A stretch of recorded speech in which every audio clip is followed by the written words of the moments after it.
Hello. నేను చందన. ఈరోజు నేనొక టాపిక్ గురించి డిస్కస్ చేయబోతున్నాను. అదేంటంటే, సహజంగా మనం ఇంటర్పర్సనల్ గానీ, సోషల్ రిలేషన్స్ కానీ మనకుంటాయన్నమాట. ప్రతి వ్యక్తికి కూడా కొన్ని ఫ్రెండ్‌షిప్స్ కానీ, రిలేషన్స్ కానీ ఎదుటి వాళ్ళతో బిహేవ్ చేయడం, ఇవన్నీ మన డైలీ లైఫ్‌లో ఉంటూ ఉంటాయి. ఇలా ఉన్నప్పుడేంటంటే, మనం ఎవరితో అయితే ఇంటరాక్ట్ అవుతున్నామో, వాళ్ళకి మన పట్ల ఒక ఒపీనియన్ అనేది ఫార్మ్ అవుతూ ఉంటుంది. అంటే వీళ్ళు ఇలా ఉంటారు. వీళ్ళు ఇలా బిహేవ్ చేస్తారు. అలా ఒక ఒపీనియన్ అనేది ప్రతి ఒక్కళ్ళకి ఎవరైతే ఇంటరాక్ట్ అవుతున్నారో మనతో, వాళ్ళకి మన గురించి ఒక ఒపీనియన్ అనేది ఫార్మ్ అవుతూ ఉంటుంది.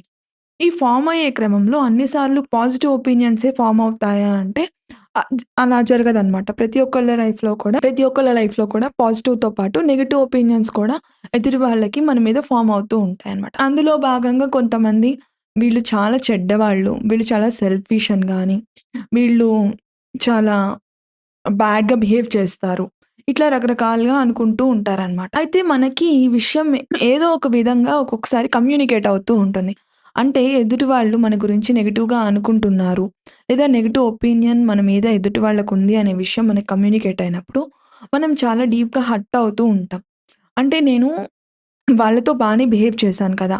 బానే ఉన్నాను కదా! మరి నా గురించి వాళ్ళెందుకు నెగెటివ్‌గా అనుకుంటున్నారు? నా మీద ఇంత నెగెటివ్ ఒపీనియన్ ఎలా ఫార్మ్ అయింది? నేను వాళ్ళ దృష్టిలో ఇంత చెడ్డదాన్ని లేదా చెడ్డవాడిని ఎలా అయ్యాను? ఎప్పుడయ్యాను? నాకు తెలిసి నేను బిహేవ్ చేయలేదు కదా!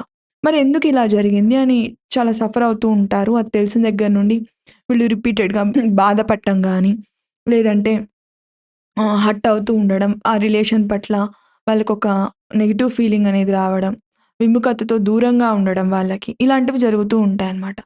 అయితే ఇలా ఎవరైనా క్లెయిమ్ చేసినప్పుడు, ఇట్లా మాట్లాడినప్పుడు ఏమవుతుందంటే సడెన్‌గా ప్రతి వ్యక్తికి కూడా ఎవరైతే ఈ బ్లేమ్‌ని పొందారో వాళ్ళకి ఒక సెల్ఫ్ డౌట్ అనేది క్రియేట్ అవుతుందన్నమాట. నిజంగా నేను చెడ్డదాన్నేమో! నేను చెడ్డగా వాళ్ళతో బిహేవ్ చేశానేమో!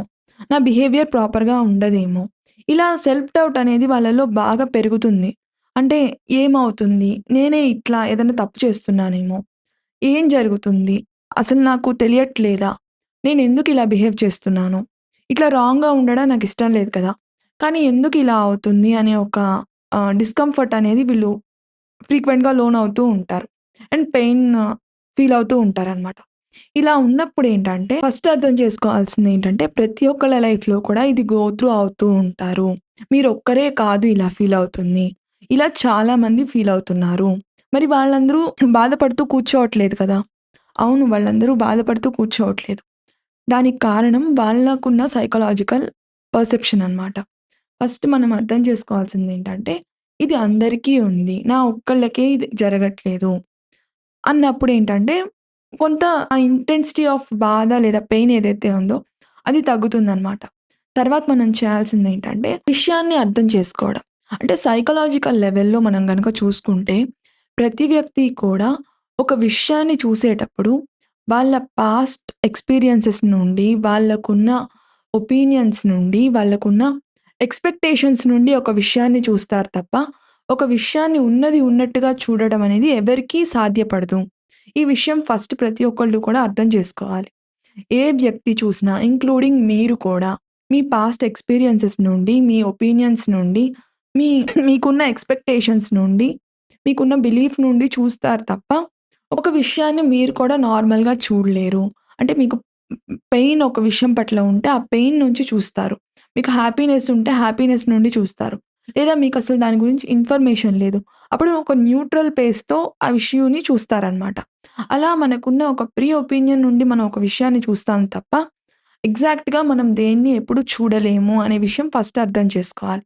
మనం ఎలాగైతే ఒక విషయాన్ని చూడలేమో, ఎదుటి వాళ్ళు కూడా మనని ఈ పాస్ట్ బేస్డ్‌గా లేదా వాళ్ళ పెయిన్ బేస్డ్‌గా లేదా వాళ్ళ హ్యాపీనెస్ బేస్డ్‌గా లేదా వాళ్ళ ఎక్స్‌పెక్టేషన్ బేస్డ్‌గానే చూస్తారు తప్ప, మనని కూడా ఎదుటి వాళ్ళు ఉన్న మనం ఉన్నట్టుగా ఎగ్జాక్ట్‌గా చూడలేకపోతారు.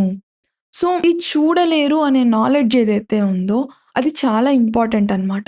మనం ఏమి ఎక్స్‌పెక్ట్ చేస్తాము? మన బిహేవియర్ ఎలా ఉంటే, ఎదుటి వాళ్ళు అలా చూస్తారు మనని అనే ఒక ఎక్స్‌పెక్టేషన్ సహజంగా ఉంటుంది ప్రతి ఒక్కళ్ళకి. బట్ రియాలిటీలో అది పాసిబుల్ అవ్వదు. వాళ్ళకున్న పాస్ట్ నుంచి వాళ్ళు మనల్ని చూస్తారు తప్ప, మనం ఉన్నట్టుగా వాళ్ళు చూసే అవకాశం మోస్ట్ ఆఫ్ ద సిట్యుయేషన్స్‌లో జీరో అనమాట. దీన్ని అర్థం చేసుకున్నప్పుడేంటంటే, వాళ్ళు నన్ను మంచిగా చూడాలి అని మనకున్న ఎక్స్‌పెక్టేషన్ ఏదైతే ఉందో అది తగ్గుతుంది. అంటే కంప్లీట్‌గా జీరో అవ్వకపోవచ్చు. బట్ కంపారిటివ్‌లీ తగ్గే అవకాశాలు పెరుగుతాయన్నమాట. సో, ఇది మనం అర్థం చేసుకున్న తర్వాత మనం చేయాల్సిందేంటంటే, వాళ్ళు మనల్ని ఉన్నది ఉన్నట్టుగా చూడట్లేదు కాబట్టి, వాళ్ళు మన మీద ఏ విధమైన ఒపీనియన్ ఫార్మ్ చేసుకున్నా, అది మనము అని మనం ఫీల్ అవ్వాల్సిన అవసరం లేదు. వాళ్ళకున్న పాస్ట్ నుంచి వాళ్ళు మన మీద ఒక ఒపీనియన్ క్రియేట్ చేసుకున్నారు తప్ప, అది మనం కాదు అని ఫస్ట్ మనం అర్థం చేసుకోవాలి. ఒకవేళ మనం ఇలా అర్థం చేసుకున్నప్పటికి కూడా మనకి పెయినొస్తుంది. అప్పుడు మనం ఏం చేయాలంటే, నేను చేసిన పని ఏదన్నా నిజంగా తప్పుందా? ఒక్కొక్కసారి ఏమవుతుంది, మనం ఆ సిట్యుయేషన్‌లో ఖచ్చితంగా నో చెప్పాల్సుంటుంది అవతల వాళ్ళకి. మరి నో చెప్పినప్పుడు వాళ్ళు ఫీల్ అవుతారు కదా! నో చెప్పాల్సిన అవసరం మీకెందుకొచ్చింది అనేది మిమ్మల్ని మీరు అనలైజ్ చేసుకోండి. సహజంగా చాలామంది ఏం చేస్తారంటే ఇలాంటి సిట్యుయేషన్‌లో ఎదుటి వాళ్ళకి ఎక్స్‌ప్లెయిన్ చేసే ప్రయత్నం చేస్తూ ఉంటారు. నేనెందుకు నో చెప్పాను, ఎందుకు నో చెప్పాల్సొచ్చిందో వాళ్ళకి చెప్పి వాళ్ళని కన్విన్స్ చేద్దాము అని ట్రై చేస్తూ ఉంటారనమాట. బట్ మోస్ట్ ఆఫ్ ద సిట్యుయేషన్స్‌లో ఎదుటి వాళ్ళు కన్విన్స్ అవ్వరు. సో, ఇక్కడ మనం చేయాల్సిందేంటంటే, మనం నో ఎందుకు చెప్పాల్సొచ్చింది అనే విషయం పట్ల మనం క్లారిటీ తెచ్చుకొని, ఆ విషయం నేను జెన్యూన్‌గా లేదా హానెస్ట్‌గా ఆ విషయంలో డీల్ చేశానా? లేకపోతే నేను కొంత పార్షియల్‌గా బిహేవ్ చేశానా? అన్నది ఫస్ట్ వాళ్ళు అర్థం చేసుకున్నప్పుడేంటంటే, మనకి ఆ పెయిన్ ఏదైతే ఉందో వాళ్ళ రిజెక్షన్ నుంచి వచ్చిన పెయిన్ అది తగ్గే అవకాశాలు పెరుగుతాయన్నమాట.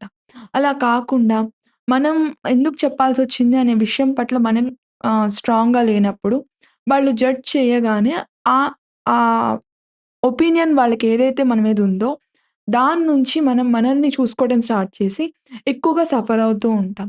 ఇలా ఫ్రీక్వెంట్‌గా ఆహ్, ఎవరైతే గో త్రూ అవుతుంటారో ఇట్లా నెగెటివ్ ఫీడ్‌బ్యాక్‌కి, నెగెటివ్ రియాక్షన్స్‌కి వాళ్ళలో సెల్ఫ్ డౌట్ బాగా పెరిగిపోతుంది. కాన్ఫిడెన్స్ తగ్గిపోతుంది.